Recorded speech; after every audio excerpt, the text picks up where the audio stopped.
CH एक प्यार या पागलपन। रणविजय, यकीन मानो मेरा मैं बकसूर हूं। मैंने तुम्हें कोई धोखा नहीं दिया। मुझ पर झूठा इल्जाम लगाया जा रहा है।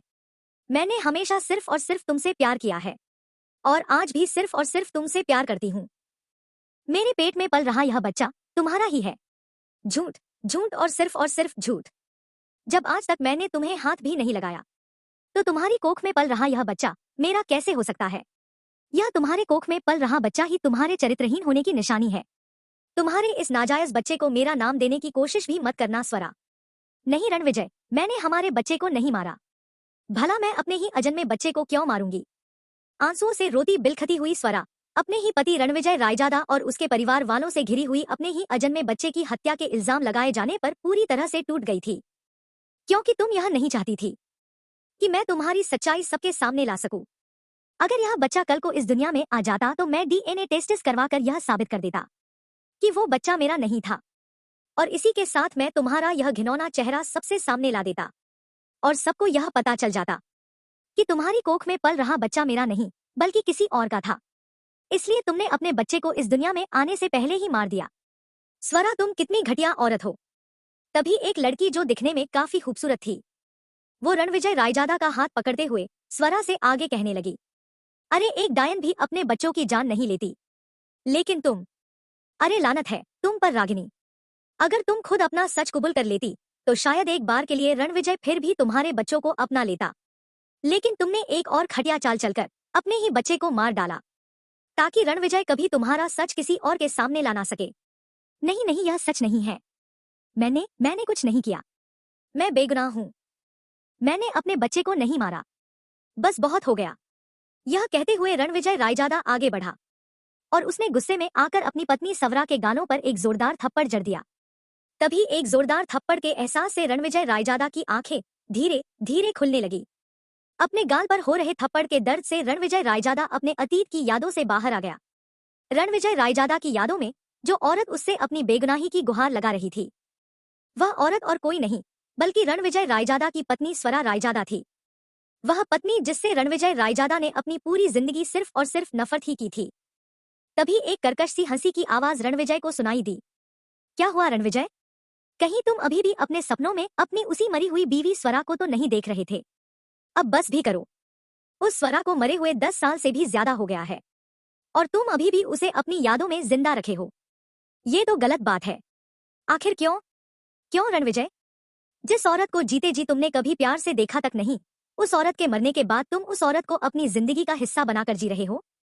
वही दूसरी तरफ मैं, जो तुमसे पिछले 30 सालों से भी ज्यादा समय से प्यार करती आ रही हूँ, उसकी तुम्हारे दिल में कोई जगह नहीं। अब तक रणविजय रायजादा की आंखें पूरी तरह से खुल चुकी थी। उसने अपने सामने खड़ी औरत को ध्यान से देखा और उस औरत का चेहरा देखकर रणविजय रायजादा के दिल में एक नफरत का तूफान सा उठ गया। अपने सामने मौजूद औरत, जो एक वक्त पर उसकी सबसे अच्छी दोस्त हुआ करती थी, लेकिन अब उसकी जिंदगी की सबसे बड़ी दुश्मन बन चुकी थी। रणविजय का मन तो बस उस औरत का गला दबाकर उसे जान से मार देने का कर रहा था, और अपनी इसी इच्छा को पूरा करने के लिए जैसे ही रणविजय रायजादा उस औरत यानी कि उसकी बचपन की दोस्त जिया की तरफ आगे बढ़ा, वैसे ही उसके हाथ और पांव में बंधी हुई रस्सियों ने उसे दोबारा वापस कुर्सी पर लाकर पटक दिया। रणविजय रायजादा की ऐसी हालत देखकर जिया मुस्कुराते हुए रणविजय रायजादा से कहने लगी, क्या तुम्हें अभी भी लगता है रणविजय कि तुम मुझे मार सकते हो? नहीं, बिल्कुल भी नहीं। मुझे तो लगा था कि पिछले 10 सालों से मेरी कैद में रहकर तुम्हें इतना तो समझ में आ ही गया होगा कि तुम्हारी जिंदगी और मौत दोनों ही सिर्फ मेरे हाथों में है, ना कि मेरी तुम्हारे हाथों में। यह कहकर जिया रणविजय के घुटनों के पास आकर बैठ गई और उसका एक हाथ पकड़ते हुए बहुत ही मीठी आवाज में रणविजय से कहने लगी, अपनी जीन छोड़ दो रणविजय और मेरी बात मान लो। मेरे हो जाओ। मैं वादा करती हूँ कि मैं तुम्हारी सारी बातें मानूंगी। आखिर मैं तुमसे बहुत प्यार जो करती हूँ, बहुत ज्यादा प्यार। मैं तुम्हें पाने के लिए किसी भी हद तक जा सकती हूँ। जिया रणविजय की आंखों में आंखें डालकर अपने दिल की बात उससे कह रही थी। वहीं दूसरी तरफ रणविजय को इस वक्त जिया के छूने से भी नफरत हो रही थी।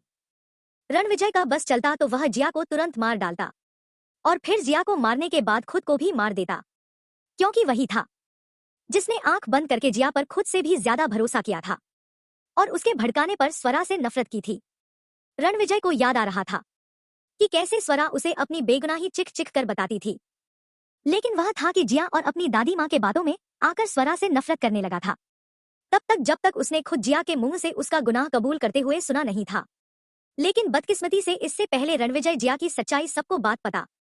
जिया और उसके साथी ने रणविजय पर हमला कर दिया था और उसे पिछले 10 सालों से इस अंधेरे कमरे में कैद कर रखा था। वर्तमान का समय। जिया खड़ी हुई और रणविजय को गले लगाते हुए उसे किस करने की कोशिश करने लगी। इससे पहले जिया रणविजय को किस करने में कामयाब हो पाती कि तभी रणविजय ने अपना सर जिया की नाक पर जोर से मार दिया, जिसकी वजह से जिया के नाक से खून निकलने लगा और उसे काफी दर्द भी हुआ। जिया गुस्से में रणविजय पर चिल्लाते हुए कहने लगी, रणविजय तुम्हारी दिक्कत क्या है? तुम क्या पूरी जिंदगी इसी कैद में सड़ना चाहते हो? मैं तो तुम्हें एक मौका दे रही थी कि तुम मेरे हो जाओ और फिर हम दोनों एक नए तरीके से अपनी जिंदगी की शुरुआत करेंगे। लेकिन तुम तो हर बार एक दो कौड़ी की लड़की के लिए मुझे ठुकरा देते हो और मैं हर बार तुम्हें माफ कर देती हूँ, लेकिन इस बार नहीं। इस बार तुम इसका खामियाजा भी भुगतोगे। यह कहते हुए जिया ने वही रखा हुआ एक चाबुक उठा लिया और उससे बिना रुके हुए रणविजय के शरीर पर घाव देने लगी। जिया के इस बहरमी से रणविजय का शरीर काफी जख्मी हो गया था और इससे पहले कि रणविजय बेहोश हो जाता, अंधेरे में से एक आदमी की आवाज सुनाई दी, बस करो जिया, तुम रणविजय को एक बार में ही क्यों नहीं जान से मार देती? पिछले 10 सालों से तुम उसे ऐसे ही टॉर्चर कर रही हो। मैं सच में तुम्हारे इस प्यार को नहीं समझ सकता। तो क्या होगा इस कहानी में अब आगे? कौन था यह आदमी जो जिया के गुनाहों में उसका साथ दे रहा था? क्या रणविजय कभी जिया की कैद से आजाद हो पाएगा? क्या रणविजय कभी अपनी पत्नी स्वरा को इंसाफ दिला पाएगा? जानने के लिए पढ़ते रहिए यह अनोखा कहानी आशिकी दरी बर्थ। बस करो जिया, तुम रणविजय को एक बार में ही क्यों नहीं जान से मार देती? पिछले 10 सालों से तुम उसे ऐसे ही टॉर्चर कर रही हो। मैं सच में तुम्हारे इस प्यार को नहीं समझ सकता। इस आवाज को रणविजय बहुत अच्छे से पहचानता था, क्योंकि यह वही आवाज तो थी जो वह पिछले 10 सालों से सुनता आ रहा था। जिया उस ओर देखते हुए जहां से उस आदमी की आवाज आ रही थी, आगे कहने लगी, और तुम कभी समझ भी नहीं पाओगे। जब एक औरत किसी से प्यार करती है तो बेपनाह करती है, और जब उसे प्यार के बदले प्यार ना मिले तो नफरत भी बेहिसाब करती है। उस आवाज ने फिर से जिया से कहा, लेकिन अब यह रणविजय तुम्हारी नफरत और नहीं सह सकता। एक बार इसकी हालत तो देखो, यह अब और जिंदा नहीं रह पाएगा। अच्छा होगा कि तुम इसे अपने हाथों से मार दो, वरना अगर यह खुद ही मर गया तो तुम कभी चैन से नहीं रह पाओगी। उस इंसान की यह बात कहीं ना कहीं जिया को भी सही लग रही थी। उसने भी रणविजय की हालत देख ली थी। वह जानती थी कि रणविजय अब ज्यादा वक्त तक जिंदा नहीं रह सकता, लेकिन वह अभी भी रणविजय को मारना नहीं चाहती थी, क्योंकि जिया ने अभी तक वो नहीं पाया था जो वह रणविजय से पाना चाहती थी। जिया ने अपने सामने मौजूद रणविजय को देखा, जो अब लगभग बेहोश हो गया था। उसने फिर अपने साथी की तरफ देखकर उससे कहा, तुम सही कह रहे हो, अब मुझे रणविजय को खत्म कर देना चाहिए, लेकिन रणविजय को मारने से पहले मेरी एक शर्त है। उस आवाज ने जिया की यह बात सुनकर अपनी खुशी जताते हुए जिया से पूछा, कैसी शर्त? मैं रणविजय को मारने से पहले उसके साथ एक रात गुजारना चाहती हूँ। जिया की ऐसी शर्त सुनकर वह आदमी हंसते हुए जिया से कहने लगा, क्या सच में? जिया, तुम एक बार इस आदमी की हालत तो देखो। क्या तुम वाकई इस जैसे आदमी के साथ रात गुजारना चाहती हो? जिया ने रणविजय की तरफ देखकर अपनी आंखों में नफरत लाते हुए कहा, जब से मैं एक मर्द और एक औरत के रिश्ते को समझने लगी थी, तब से मैंने सिर्फ एक ही सपना देखा था कि मैं अपनी जिंदगी की पहली और बाकी की सारी रातें इसी आदमी के साथ ही बिताऊं। जिया की यह बात सुनकर उसके साथी ने आगे कोई जवाब नहीं दिया। कुछ देर बाद रणविजय को होश आने लगा, लेकिन होश में आते ही उसने महसूस किया कि इस बार उसके हाथ और पैर बंधे हुए नहीं थे, बल्कि वह एक नर्म और मुलायम बिस्तर पर लेटा हुआ था, और आज उसके कपड़े भी बदल दिए गए थे। इस वक्त रणविजय उस कमरे में बिल्कुल अकेला था। कमरा फूलों की खुशबू से महक रहा था और पूरे कमरे में खुशबूदार कैंडल्स जल रही थी। वह कमरा किसी की फर्स्ट नाइट के लिए बिल्कुल परफेक्ट था। रणविजय ने बेहोश होने से पहले जिया और उस दूसरे आदमी की बातें थोड़ी बहुत सुन ली थी। इसका मतलब जिया के साथी ने उसकी वो शर्त मान ली थी और अब जिया उसके साथ रात बिताकर उसे जान से मारने वाली थी।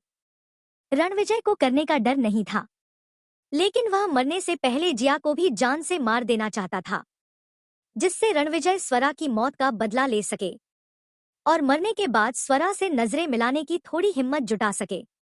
रणविजय यह सब सोच ही रहा था कि वो किस तरह से जिया से स्वरा की मौत का बदला लगा कि तभी कमरे का दरवाजा खुला और जिया एक लाल रंग की बहुत ही सेक्सी सी नाइटी पहनकर कमरे के अंदर आ गई।